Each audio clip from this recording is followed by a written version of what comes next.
तो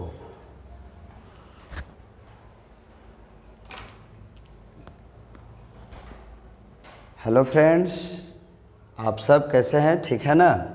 तो आज की क्लास में बहुत ही महत्वपूर्ण टॉपिक है जो प्रत्येक साल मैट्रिक परीक्षा में बार बार क्वेश्चन, ऑब्जेक्टिव क्वेश्चन भी आता है और सब्जेक्टिव क्वेश्चन भी आता है।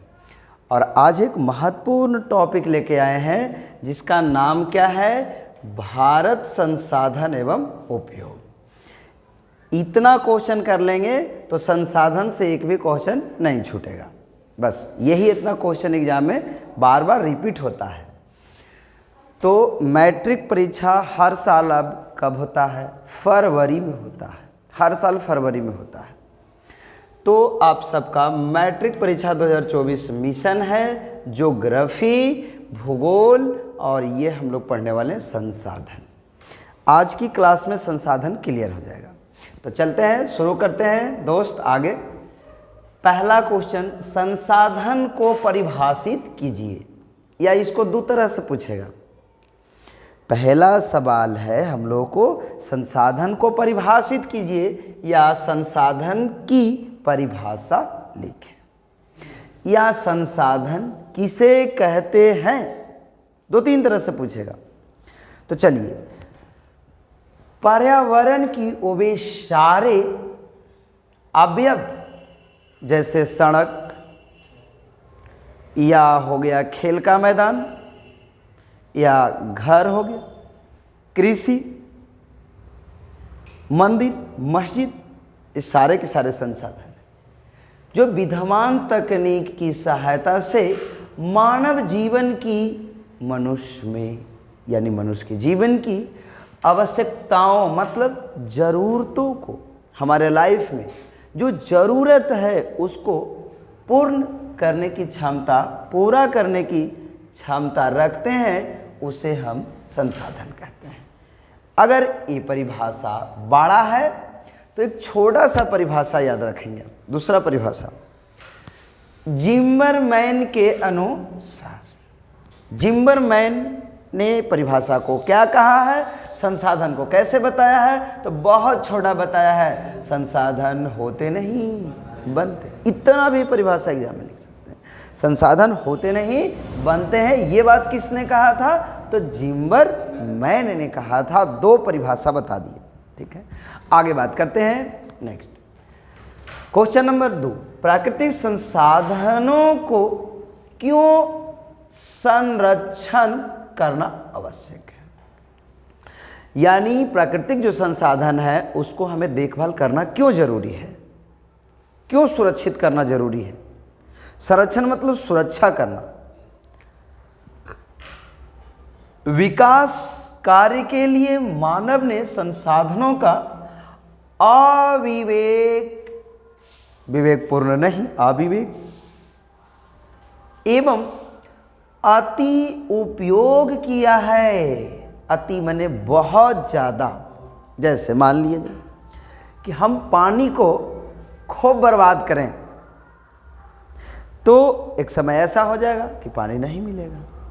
जैसे अभी गर्मी का मौसम है, जगह जगह पर चापाकल सूख जाते हैं, तो हम ज़्यादा पानी को बर्बाद करेंगे तो पानी के लिए हमको तरसने पड़ जाएंगे, दिक्कत हो जाएंगे। या कोई भी चीज़ हो तो अति उपयोग किया है मनुष्यों ने, बहुत ज़्यादा हद कर दिया है। यही नहीं, कई संसाधन आज समाप्ति के कगार पर पहुंच गया है, खत्म होने वाले हैं। जैसे झारखंड राज्य में कोयला है तो धीरे धीरे आने वाला समय में कोयला समाप्त हो जाएगा। बहुत सारे संसाधन अब समाप्त के कगार पर पहुंच गए हैं, खत्म होने वाले हैं। अतः सतत मतलब कंटिन्यू, लगातार पोषणीय विकास के लिए यह आवश्यक है, जरूरी है संसाधन संरक्षण पर जोर दिया जाए, संसाधन को सुरक्षा रखा जाए, बचाया जाए, ज़्यादा उसको उपयोग बेकार ना करें, ज़रूरत के अनुसार बेकार करें। अब जैसे मान लीजिए कि किसी को स्नान करना है, तो स्नान करना है तो बाल्टी में पानी या डब्बा में पानी भर के स्नान करो। अब वो मोटर चालू कर दिया, तो जो हम मोटर से नहा रहे हैं तो पानी की ज़्यादा बर्बादी है। हम उतने चीज़ों को उपयोग करें जितना हमें उपयोग में आना चाहिए, ज़्यादा नहीं, फिर दिक्कत हो जाएगा। ये हमारे लिए बहुत मूल्यवान, बहुत कीमती संसाधन हमारे लिए बहुत कीमती है। ठीक है, अगला, संसाधन संरक्षण का क्या महत्व है? संसाधन को क्यों सुरक्षा करना चाहिए? मानव प्राकृतिक संसाधन का सृष्टिकर्ता नहीं है। सृष्टिकर्ता मतलब निर्माणकर्ता नहीं है। मनुष्य प्राकृतिक संसाधन का निर्माण नहीं करता है। जैसे, क्या मनुष्य जल बना सकता है? नहीं। क्या मनुष्य हवा चला सकता है? नहीं। क्या मनुष्य सूरज की प्रकाश को निकाल सकता है? तो ये सारे चीज़ों को मनुष्य नहीं कर सकता है। हाँ, सड़क बना सकता है, सड़क बना सकता है, सड़क मनुष्य बना। और कोई बहुत सारे वस्तुएं, जैसे गाड़ी हो गया, पंखा हो गया, बहुत सारे चीज़ें हैं जो मनुष्य बना सकता है, बिजली की बल्ब हो गया। तो ये मानव निर्मित संसाधन दो तरह के होता है, एक मानव निर्मित संसाधन होता है और एक प्राकृतिक संसाधन होता है। तो मानव निर्मित संसाधन जो मनुष्य बनाता है और प्राकृतिक संसाधन जो मनुष्य नहीं बनाता है।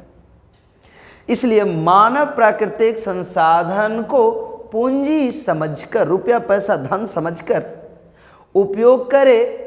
इसका तात्पर्य यह है कि संसाधनों के उपयोग में कम से कम दुरुपयोग हो।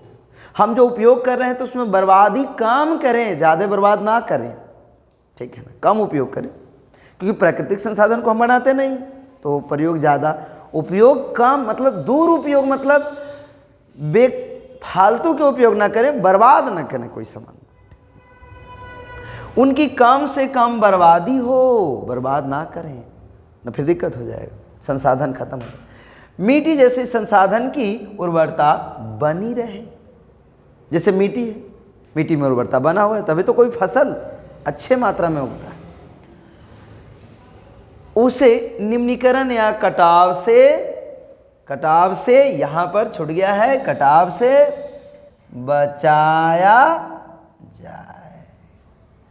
मिट्टी को कटाव से क्या करना चाहिए? बचाव करना चाहिए। नहीं कि मिट्टी कटते कटते कटते कटते चले जाएंगे तो फिर नष्ट हो जाएंगे। हाँ, अब क्या है, अब आपको 3 क्वेश्चन, बस ये क्वेश्चन कर लेना है। 2024 के एग्जाम 100% की गारंटी है कि आपको अच्छे पेपर में नंबर मिलेंगे, अच्छे क्वेश्चन मिलेगा। स्मरणीय तथ्य, याद करने वाले कुछ पॉइंट हैं जो बार बार एग्जाम में आते रहता है। अभी तक पृथ्वी सम्मेलन 3 बार हुआ है, प्रथम, द्वितीय और तृतीय। जो NCERT वालों ने लिखा है ना, वही चीज़ हम बता रहे हैं। ठीक है, ये जो है NCERT की जो किताब है, और इस किताब का पूरा पढ़ लेंगे तो आपको SST में दिक्कत नहीं होगा। हाँ जी, तो चलते हैं। प्रथम पृथ्वी सम्मेलन का आयोजन 3 से 14 जून 1992 ईस्वी में, या 92 ईस्वी को रियो डी जनेरो में किया गया था।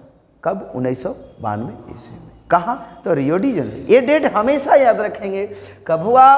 1992 में। और कहाँ हुआ? रियो डी चली किया गया, जिसमें देश के लगभग 178 प्रतिनिधियों ने भाग लिया था उस समय। चलिए दूसरा, द्वितीय पृथ्वी सम्मेलन का आयोजन 23 से 27 जून 1997 ईस्वी को न्यूयॉर्क में किया गया था। न्यूयॉर्क में प्रथम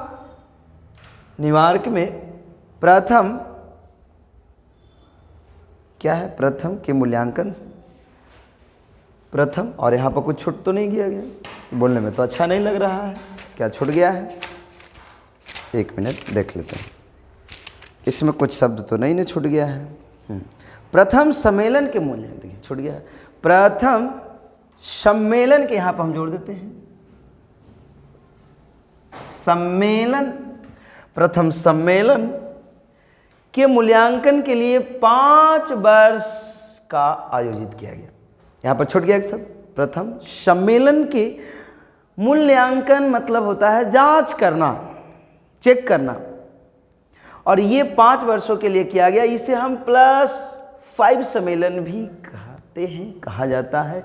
द्वितीय पृथ्वी सम्मेलन को 5 सम्मेलन कहा जाता है। क्यों कहा जाता है? इस प्रथम में 5 जोड़ेंगे ना, हम लोग 1992 में 5 जोड़ेंगे तो हो जाएगा 1997, इसलिए इसको +5 के नाम से भी जाना जाता है। कब हुआ था? 1997 में। कहाँ हुआ था? न्यूयॉर्क में। चलिए तीसरा, तृतीय पृथ्वी सम्मेलन का आयोजन 26 अगस्त से लेकर के 4 सितंबर 2002 ईस्वी, कहाँ भाई?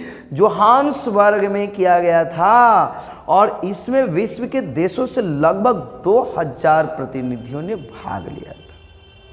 2000। तो अभी तक पृथ्वी सम्मेलन प्रथम, द्वितीय और तृतीय, प्रथम हुआ 1992 में, कहाँ हुआ? रियो डी जेनेरियो, और द्वितीय हुआ 1997 में, कहाँ हुआ? न्यूयॉर्क में, और तृतीय हुआ 2000, यानी हम कहें तो इसमें 10 जोड़ेंगे तो ये हो जाएगा।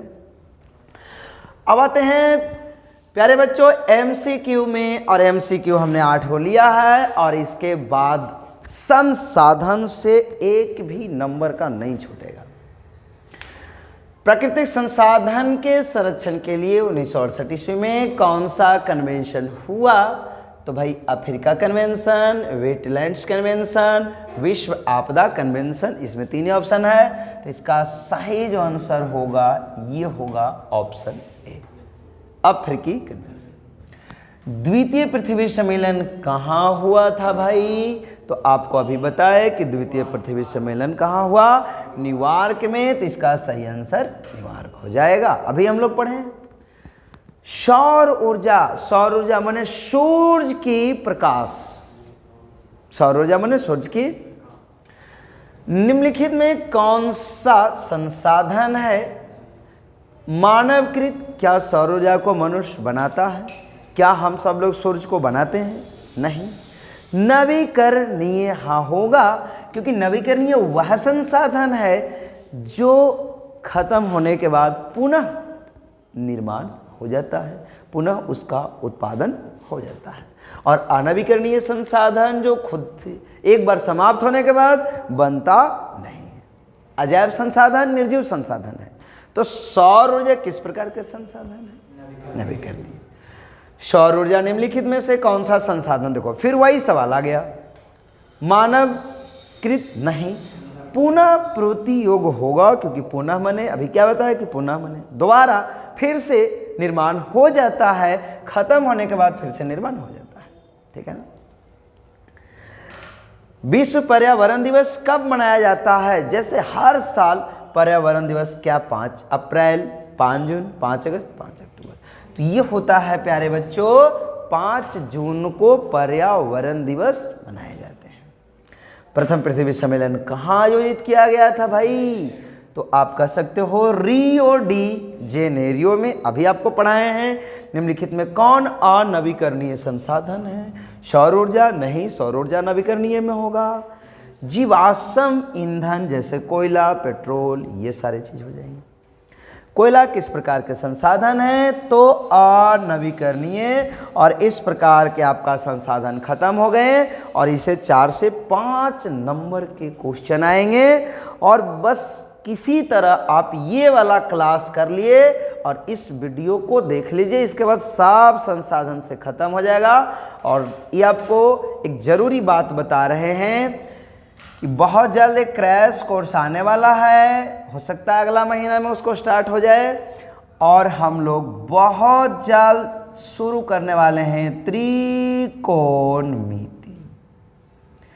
त्रिकोणमिति से बिहार बोर्ड मैट्रिक परीक्षा में कम से कम तो 30 से 35 मार्क्स के क्वेश्चन आएंगे, और ये बहुत जल्दी त्रिकोणमिति की क्लास शुरू होने वाला है। तो जितने बच्चे ऑफलाइन की क्लास करने वाले हैं वो आप सुबह में 6 बजे से 7:30 बजे बैच स्टार्ट होने वाला है, अभी चल रहा है। त्रिकोणमिति बहुत इम्पॉर्टेंट चैप्टर है, तो सभी बच्चों को ध्यान दीजिएगा, बताइएगा। आप लोग जिनको भी क्लास करना हो दोस्त यार के बताएंगे। तो ठीक है फ्रेंड्स, बंद करेंगे आप लोग।